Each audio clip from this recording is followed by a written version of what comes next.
A próxima vaga. O impacto da inteligência artificial. Por Francisco Pinto Balsemão.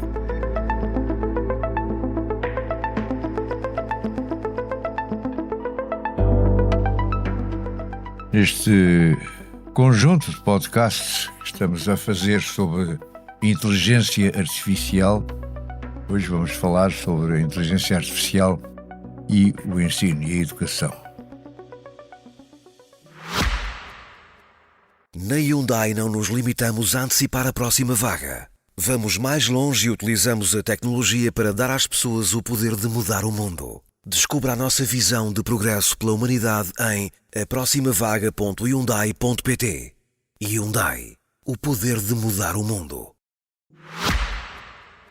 Tenho duas convidadas, que são duas pessoas que com certeza vão trazer para esta conversa muitas informações, muitas opiniões e, portanto, algo de enriquecedor neste mundo novo da inteligência artificial, em que todos, penso eu, mesmo como as duas professoras aqui presentes, pessoas que já há muito tempo ou há algum tempo se ocupam deste assunto, continuamos sempre à procura e ainda não encontramos muitas soluções e temos muitas interrogações. Algumas delas espero que me respondam, a outras não sei. Connosco está Ana Paiva, que é professora catedrática de Inteligência Artificial, precisamente, no Instituto Superior Técnico, e que, além disso, tem todo um currículo muito vasto que eu aqui não vou ler. Tem publicado extensivamente sobre esta matéria, recebeu inúmeros prémios ao longo da sua carreira. É uma pessoa que se preocupa também com os aspectos sociais, com os aspectos políticos, podemos chamar assim, deste novo fenómeno em que vivemos todos. A professora Goretti Marreiros é professora coordenadora com agregação do Departamento de Engenharia Informática do Instituto Superior de Engenharia do Porto, Instituto Politécnico do Porto também, é diretora do GECAD, Grupo de Investigação em Engenharia e Computação Inteligente para a Inovação e o Desenvolvimento. Tenho aqui, portanto, duas pessoas super preparadas e agradeço muito que estejam aqui. Com certeza que vão-me e nos esclarecer sobre vários aspectos que não estão completamente, para mim, esclarecidos. Professora Ana Paiva, onde estão até aqui chegar? Eu comecei no Instituto Superior Técnico. Como eu já assinalei. Mas comecei no Instituto Superior Técnico como aluna de Engenharia Eletrotécnica e depois doutorei-me em Inglaterra. Portanto, trabalhei durante muitos anos em inteligência artificial aplicada à educação em Inglaterra, portanto foi onde eu me doutorei, e depois desde então tenho estado cá em Portugal. Vive em Portugal hoje em dia? Claro, agora vivo em Portugal, exatamente. E se eu lhe perguntar qual é a sua atividade principal, o que é que responde? Eu sou professora do Instituto Superior Técnico e ao mesmo tempo sou investigadora na área de inteligência artificial. E tem família que vive em Lisboa também? Pois tenho, embora filhos? Os meus filhos estejam a estudar fora, não é? O meu filho está a estudar em Inglaterra e a minha filha está a trabalhar na Irlanda. Portanto, de facto... Dá alguma coisa relacionada minimamente com a inteligência artificial ou não? Não, eles ambos decidiram ir pelas áreas mais da medicina. Portanto, o meu filho está a estudar medicina, a minha filha estudou medicina cá em Portugal, mas depois dedicou-se à área da saúde mental e, portanto, está a trabalhar na área de... E a professora Goretti Marreiros, que me conta da sua vida? Para onde é que tem andado? Para onde é que eu tenho andado? Eu licenciei-me na Faculdade de Ciências da Universidade do Porto e nessa altura, no fim da licenciatura... A sua formação é toda à base do Porto? Não.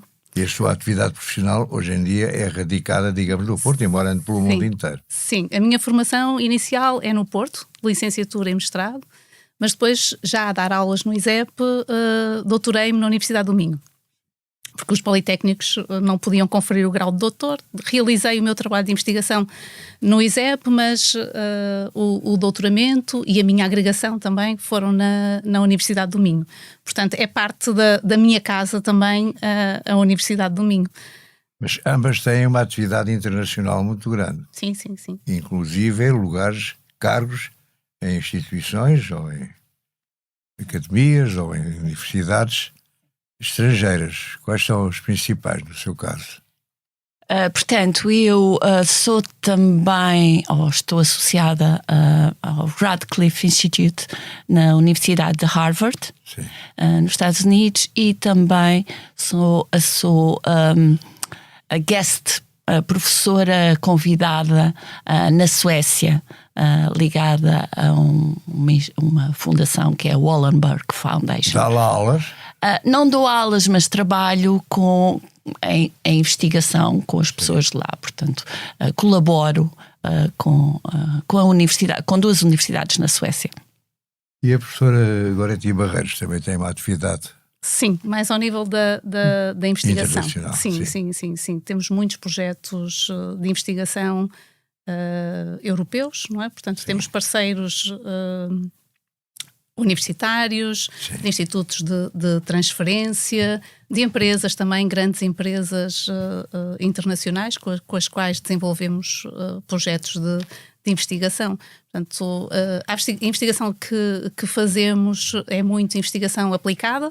Portanto, estamos muito próximos das empresas, portanto, temos aqui uma sinergia muito forte com... E é muito à base do Norte, no seu caso? Não necessariamente. Portanto, em termos nacionais, com as empresas, são maioritariamente empresas do Norte e Centro, também devido, no caso dos projetos financiados pelo anteriormente Portugal 2020 e Portugal 2030, as taxas de financiamento são mais interessantes para as empresas do Norte.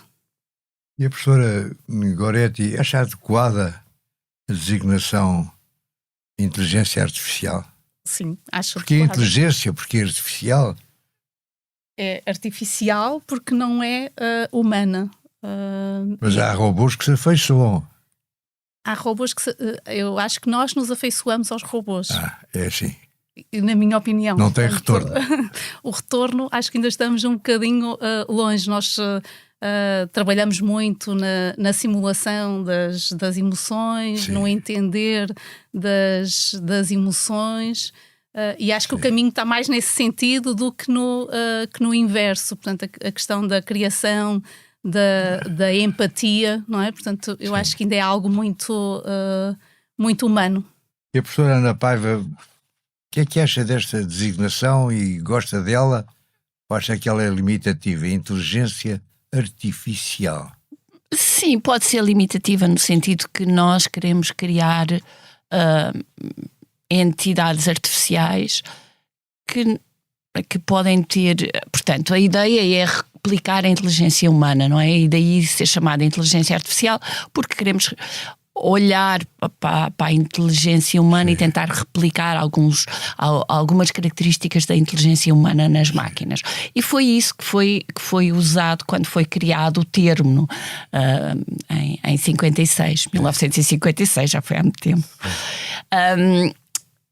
De alguma forma é limitativo porque assume-se que as máquinas têm que ser só inteligentes, não é? E há características... São burras? A maioria são.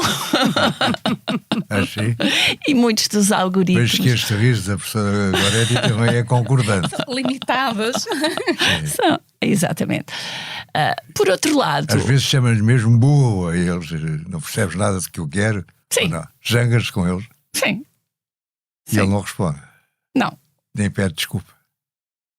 Não. Quer dizer, eu posso fazer com que eles peçam desculpa, não é? Isso é o domínio completo. Isso é uma coisa que muita gente gosta de fazer sobre os outros. Claro. E é assim, muito do trabalho também está na forma como os humanos percebem aquilo que a máquina faz. E, portanto, quando falamos em inteligência, muitas das vezes nós é que damos essa classificação de ser inteligente ou não, nós humanos, quando vemos a máquina a executar tarefas. E, portanto, por um lado é limitativo, por outro lado é o termo que é usado atualmente e portanto, Mas pondo a coisa ao contrário, acha que os humanos, a sociedade civil, o ensino, que vamos falar depois, a educação, portanto, os Estados, as organizações internacionais vão evoluir e vão organizar-se de uma maneira diferente devido à inteligência artificial? E o próprio descanso, as férias, viagens, os museus, há uma infinidade de opções para as quais se pode apontar, digamos, a inteligência artificial e perguntar se ela vai funcionar e vai servir para alguma coisa e para melhor ou para pior. Do meu ponto de vista, eu acho que estamos ainda no início daquilo que a inteligência artificial pode fazer por nós, quer no positivo, quer no negativo, não é? Portanto, e de facto, ainda não há eu acredito... caminho a percorrer? Sim, sem dúvida. Já vamos falar sobre isso. Mas acredito que, de facto, as organizações, a forma de trabalhar vai ser alterada graças a... Já está a ser ou já vai? está a ser alterada por causa da inteligência artificial. E portanto, as organizações têm que começar a repensar processos, forma de trabalhar, para tirar partido da inteligência artificial. E estes casos concretos de organizações, sejam empresas, enfim, industriais, comerciais, sejam associações não lucrativas, em que a aplicação da inteligência artificial já esteja a dar resultados positivos. Os call centers, não é? Portanto, o atendimento automático, não é? Sim. Cada vez mais lidamos com uma série de atendedores automáticos antes de chegar ao operador humano. Não é? Sim, mas isso não tem nada de muito novo. Mas cada vez mais. Tudo o que tem a ver com logística também. Sim. Acho que a área da logística é uma área que, sem dúvida, pode ser muito otimizada com algoritmos, com novas formas de resolver os problemas mais rapidamente e otimizando os processos. A área da saúde. A área também, da saúde, não é? certamente. Eventualmente, eu acredito que a educação também, não é? Mas no caso concreto do ensino, da educação, o que é que já houve de progressos concretos devido à inteligência artificial e ao recurso à inteligência artificial? A utilização prática da inteligência artificial. É assim, durante muitos anos a inteligência artificial tem sido usada para criar sistemas que se chamavam, ou que se chamam ainda, sistemas tutores, que tentavam ajudar as crianças ou os jovens a aprender aos jogos educativos.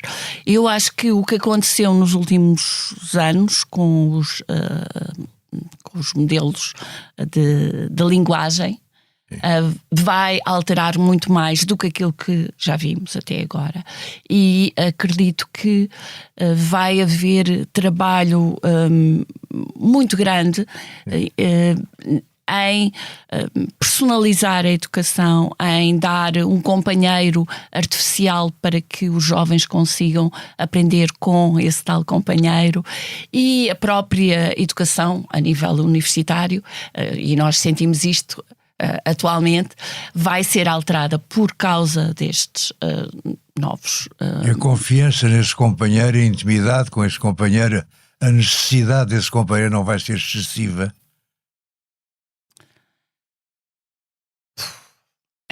É uma excelente pergunta. Eu acredito que pode vir a acontecer, mas acredito que pode haver benefícios muito grandes do ponto de vista da aprendizagem, porque a aprendizagem pode ser mais personalizada, pode ser mais rápida, pode chegar a mais pessoas. Mais democrático. Concorda com o que estamos a ouvir, Glória Tindeiros? Concordo inteiramente. Portanto, existe até uma categorização, não é? Que nós podemos usar, podemos aprender com a inteligência artificial.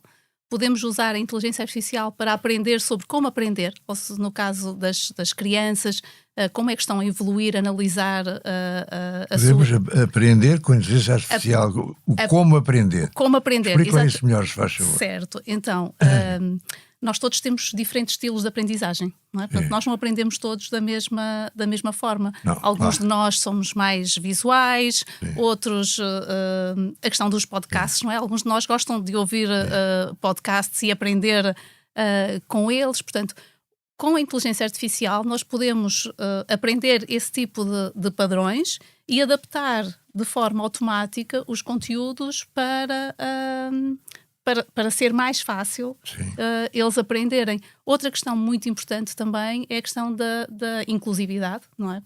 De ser inclusivo. Sim. Portanto, o ensino ser mais inclusivo, portanto, ser muito fácil traduzir os conteúdos para crianças que tenham algum tipo de problema. A questão que eu estava a referir da democratização, não é? Portanto, com os sistemas de inteligência artificial nós conseguimos levar o ensino a partes do mundo que nunca teriam acesso a ele. É evidente que tem uma outra face, não é? Quer dizer que, ou seja, com toda a gente a aprender mais rapidamente, não é? Os que não tiverem acesso a esse tipo de tecnologias vão inevitavelmente ficar para trás. E aí é uma outra questão que eu acho que também pode e deve ser trabalhada, que é a aprendizagem ao longo da vida. Portanto, não deixar as pessoas para trás.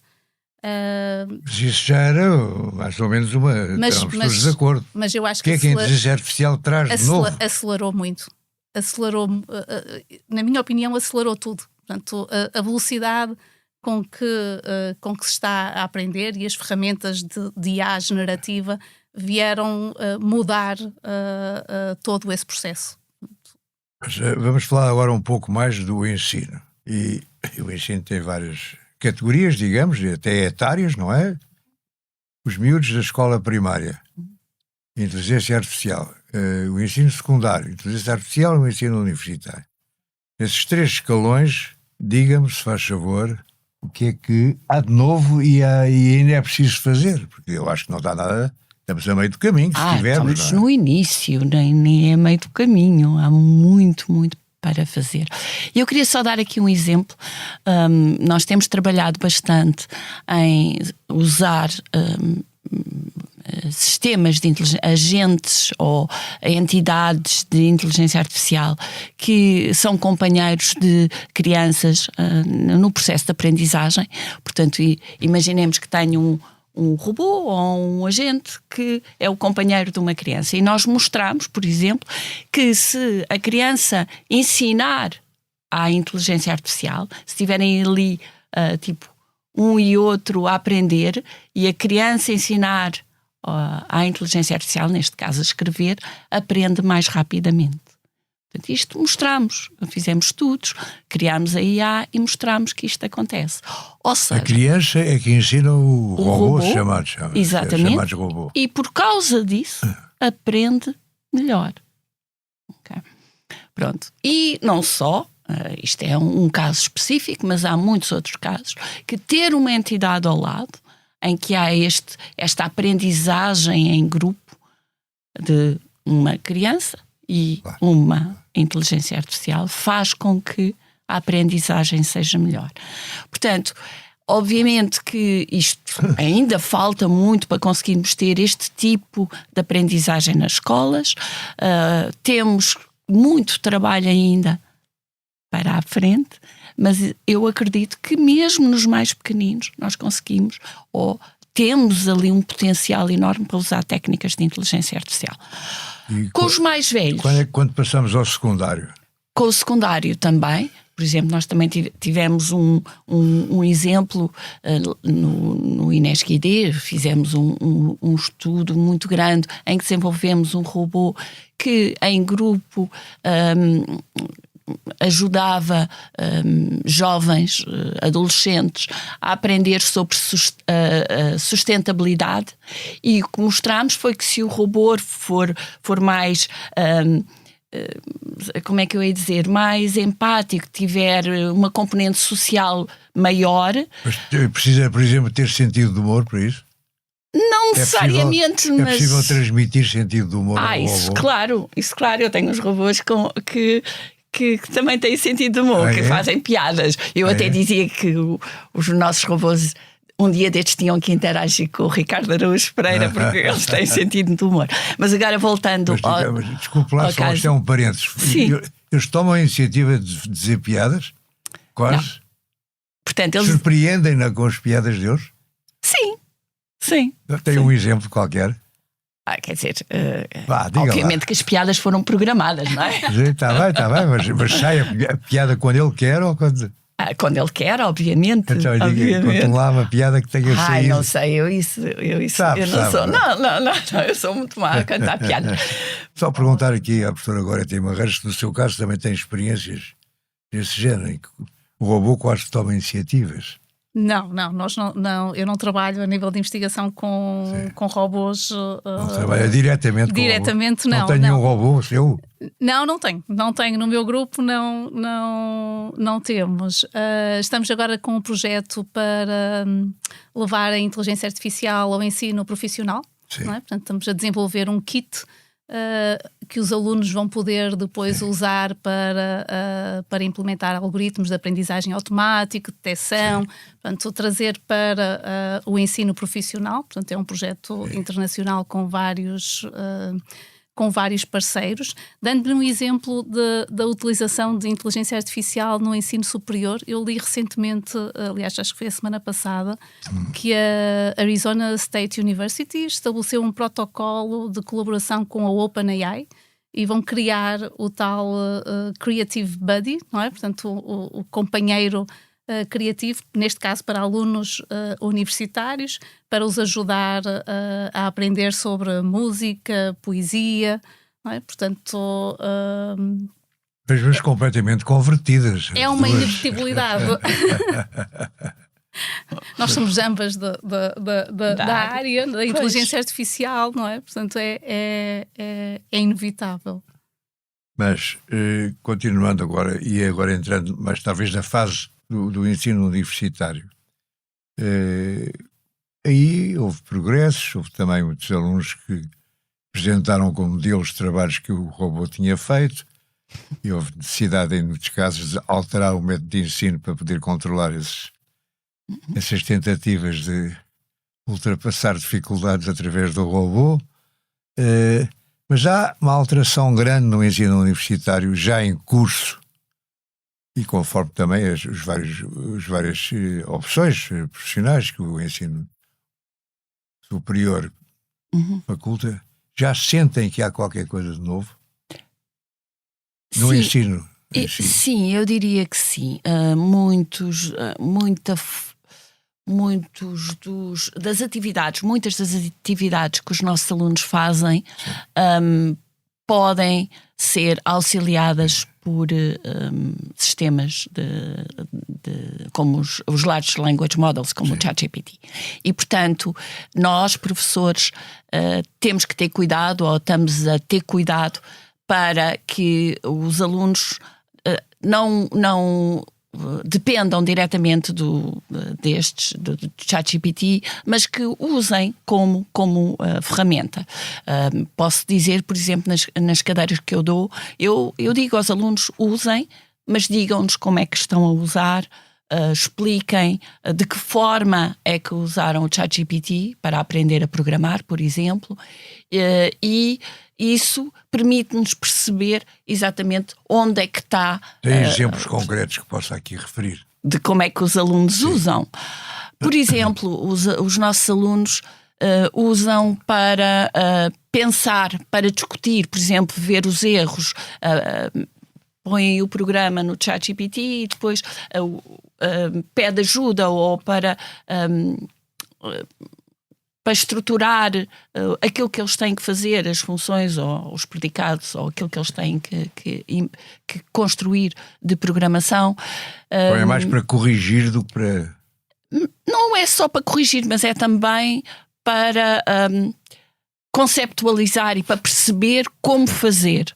E, portanto, eles usam muito, atualmente, já começam a usar como aquilo que nós chamamos de copiloto, o ajudante que está ali ao lado, que os ajuda a programar, a escrever. Por exemplo, os relatórios, os alunos neste momento usam o ChatGPT para escrever. Não há uma tendência para a utilização do ChatGPT ou de outro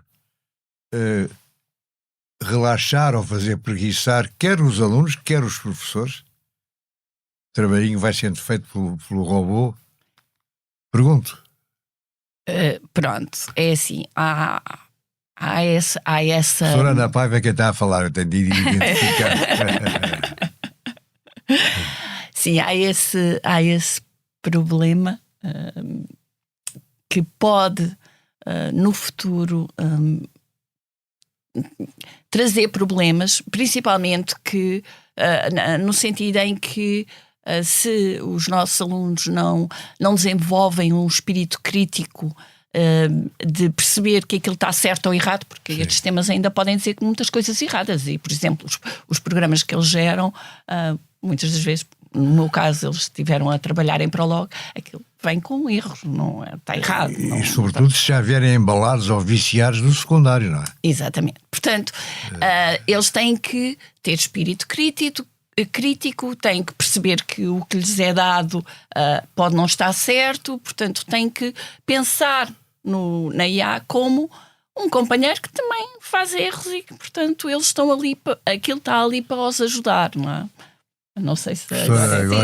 Sim. Eu estava a ouvi-lo dizer, principalmente se vem desde o secundário, não é? Portanto, eu acho que nós temos que intervir enquanto professores logo desde o início, não é? Portanto, explicar bem tanto aos alunos como à comunidade, como aos pais, como é que funcionam estes modelos. Evidentemente uma explicação adequada ao nível de entendimento, quais são os riscos, como deve ser usado, não é? Portanto, agora fala-se muito da questão da engenharia de prompt, não é? Portanto, como é que elaboro as questões, como é que eu explicito claramente o que é que eu pretendo obter do Large Language Model, quais são os dados de entrada que eu lhe vou dar, de contexto. Sim. Portanto, se os alunos aprenderem a fazer isso... Mas como é que o professor se prepara para ensinar tudo isso? O professor, em primeiro lugar, tem que aprender. Por isso que eu estava a dizer... por isso que eu estava a dizer que é uma aprendizagem ao longo da vida. E eu acho que nisso nós, professores... somos bons, não é? Portanto, nós passamos a nossa vida a assumir que estamos em contínua aprendizagem. Temos acesso a muitos recursos e vamos aprendendo. Mas a sociedade, não é? Os pais das nossas criancinhas do primeiro ciclo, não é? Portanto, têm de ter algumas noções, porque em casa, se for necessário guiar, portanto, têm de o fazer. Portanto, a forma como, assim como nós ensinamos as crianças a usar um motor de pesquisa, não é? Portanto, nós ensinamos como é que usa, onde é que deve ir buscar as fontes. Claro. Portanto, vamos ter que ensinar também a usar estes modelos. A questão do espírito crítico, que a professora Ana Paiva estava a dizer, é das mais importantes. Portanto, a questão da resolução de problemas. Portanto, os LLMs não vão... Não são suficientes se nós não fornecermos estas capacidades. Sim, isso é verdade, mas também os alunos têm de saber gerir a aprendizagem e para isso têm de ser acompanhados pelo próprio contexto educativo. Exatamente, pronto. E há outra questão que eu também gostava de referir, que é a questão da ética, não é? Portanto, cada vez mais é importante trazer os conceitos de ética para dentro dos currículos, não é? Portanto, dos aspectos sociais. Eu leciono no mestrado de Engenharia e Inteligência Artificial e uma das cadeiras são os aspectos sociais da inteligência artificial, não é? Portanto, o tipo de preocupações que devemos ter. Mas deve ser transversal a todas as engenharias, portanto, a todos os cursos, porque de alguma forma todos nós vamos ser utilizadores. Sim. Portanto, é bom que o façamos de uma forma segura, não é? Portanto, e ética, confiável, não é? Portanto, fala-se muito em inteligência artificial confiável, portanto, tudo isso é bastante importante. E depois quem é que decide o que é confiável? Essa é uma questão também. É um problema político também, não é? Tem a ver com a democracia, tem a ver com as ditaduras, tem a ver com todo um conjunto. O mundo em que vivemos, sim, não é? A OpenAI também recentemente saiu da questão da campanha política, não é? Portanto, proibiram a criação o recurso ao chat GPT para a campanha política. No vosso universo universitário, fecham-se muito nesse universo, preocupam-se com estas eventuais consequências de que estávamos a falar agora mesmo? Sim, preocupamos-nos bastante. Portanto, a questão de como é que... eu acho que todos os meus colegas repensaram no início do ano letivo as fichas de unidades curriculares, não é? Portanto, os métodos de avaliação. Como é que vamos avaliar? Portanto, cada vez mais damos importância a uma avaliação personalizada, portanto, uma avaliação presencial, onde, de facto, nós percebemos o que é que o aluno aprendeu, porque pedir para o aluno entregar um artigo científico sobre um determinado tema funcionava há 10 anos atrás, portanto, hoje em dia não funciona, não é? Portanto, o que eu quero saber é, acima de tudo, o que é que o aluno aprendeu ao fazer aquela pesquisa. Sim, não é? Claro. Portanto, esse é o foco Claro, importante, claro. não o papel que me foi entregue. Sim, estou a perceber. E no seu caso, Ana Paiva, quais são os seus projetos neste momento, aqueles em que está a levar mais a peito, que está mais interessada em concretizar a curto prazo, ligados à inteligência artificial? Tenho ideias de projetos, portanto, neste momento estou envolvida no projeto do Centro de Inteligência Artificial Responsável, no qual eu coordeno a área que tem a ver com inteligência artificial social, e estamos a criar ou a definir o que é inteligência artificial social. Ainda não chegaram a nenhuma conclusão? Estamos a definir. Estamos a criar e alguns quando acabarem sistemas. de definir, o que é que fazem o conceito? E temos estado a criar alguns sistemas, nomeadamente com robôs. Em particular, eu estou muito interessada na questão da colaboração e a cooperação entre os humanos e a inteligência artificial.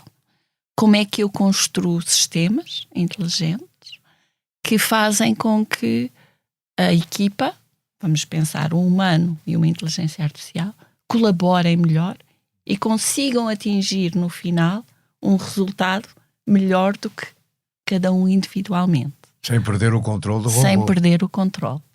Portanto, é esse o objetivo. Estou interessada na questão de é muito bonito, mas é um pouco vago. É vago, mas em casos muito concretos nós temos estado a trabalhar nisso.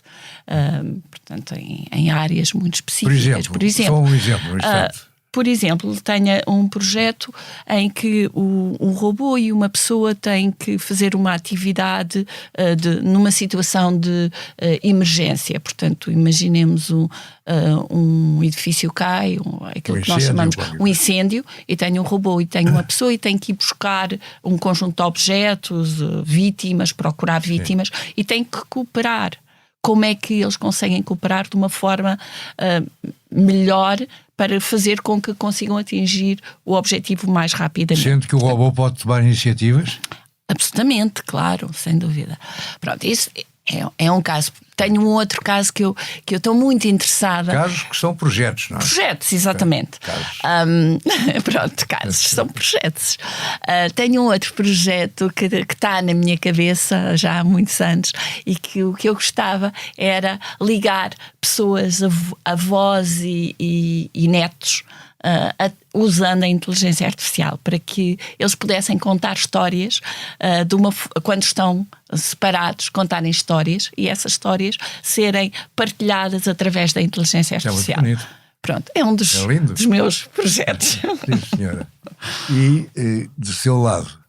Os projetos também está a fazer? São muitos projetos. Quer fazer? Sim, em concreto?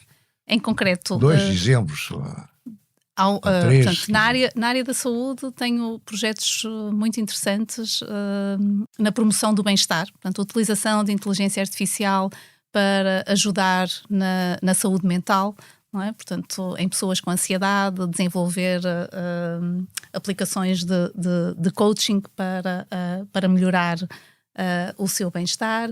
Tenho projetos também na área do turismo, em que temos trabalhado aí muito a vertente cultural, não é? Portanto, quando falamos de sistemas de recomendação para turistas, os turistas são culturalmente muito diferentes. Portanto, se pegarmos em turistas chineses, turistas europeus... E o robô sabe o que é que o chinês gosta? Exatamente. Portanto, nós trabalhamos muito essa questão, a questão da personalidade dos turistas e como é que eu posso adaptar as minhas recomendações tendo em conta a personalidade, os aspectos socioculturais, que são diferentes entre eles, e temos trabalhado bastante isso. Num tópico completamente diferente, tenho trabalhado também projetos e estou a trabalhar na área da manutenção preditiva, não é? Portanto, aí são puramente... Da manutenção? Preditiva. Portanto, que é o quê? Nós temos máquinas, os carros. Antigamente, o que é que acontecia? Nós íamos fazer a revisão aos carros de 10 mil em 10 mil quilómetros. Agora o carro já diz que daqui a 1000 quilómetros tem que ir à oficina. Isso já é um pouco manutenção preditiva, não é? Portanto, é eu recolher dados de sensores das máquinas e prever quando ele avisa. E prever quando é que uma determinada intervenção deve ser feita para que a máquina não... Isso aplica-se também a pessoas? Não pare. Não tenho estado doenças. envolvida nesse... Assim, doenças, sim. Portanto, aí atuamos muito na promoção de comportamentos saudáveis para... Não, mas a parte de previsividade. Sim. Também? Não. Portanto, já existem alguns estudos nessa área, mas não trabalho nessa área. Depois tenho 2 grandes projetos. Um é a Associação Portuguesa para a Inteligência Artificial, que agora está a meu cargo, portanto, nos próximos 2 anos espero lançar alguns programas no âmbito da associação. Concretos? Concretos, sim. Gostava muito de retomar uma iniciativa que existiu, que eram os talentos em inteligência artificial, portanto, e assumir essa parte que é para jovens... Talentos, sim. Para jovens estudantes da licenciatura e de mestrado. Portanto, é uma das coisas que quero muito... Mas é o robô que descobre quem tem talento? Não. Portanto, era um programa, na altura era financiado pela Fundação Calouste Gulbenkian, que seleciona, há um comitê associado ao programa, são selecionados alunos de licenciatura e de mestrado e eles têm uma bolsa durante 10 meses para iniciar a investigação em inteligência artificial. É um programa de apoio a jovens talentos, não é? Portanto, descobrir os talentos e estivemos envolvidas... Eu estava na comissão científica. Exatamente, não é? Portanto, também está ligado a este projeto. Sim. Queria muito retomar esse programa, portanto é um dos objetivos. O segundo grande projeto é o doutoramento que temos submetido no Politécnico do Porto em Engenharia e Inteligência Artificial, portanto que espero que venha aprovado e que seja iniciado no próximo ano letivo. Vamos esperar que os vossos projetos se concretizem a breve trecho e eu penso que havia dezenas de temas mais a abordar. Infelizmente o tempo é limitado e agradeço muito a vossa presença e muito que aprendi com esta nossa conversa. Muito obrigado. Eu agradeço. Eu agradeço.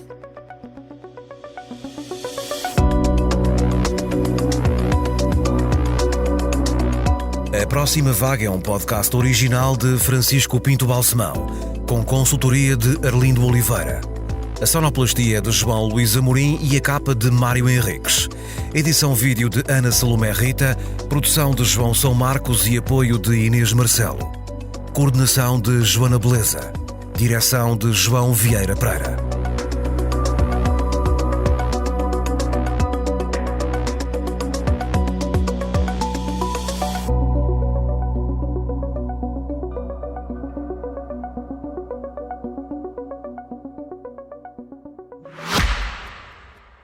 Na Hyundai não nos limitamos a antecipar a próxima vaga. Vamos mais longe e utilizamos a tecnologia para dar às pessoas o poder de mudar o mundo. Descubra a nossa visão de progresso pela humanidade em aproximavaga.hyundai.pt. Hyundai. O poder de mudar o mundo.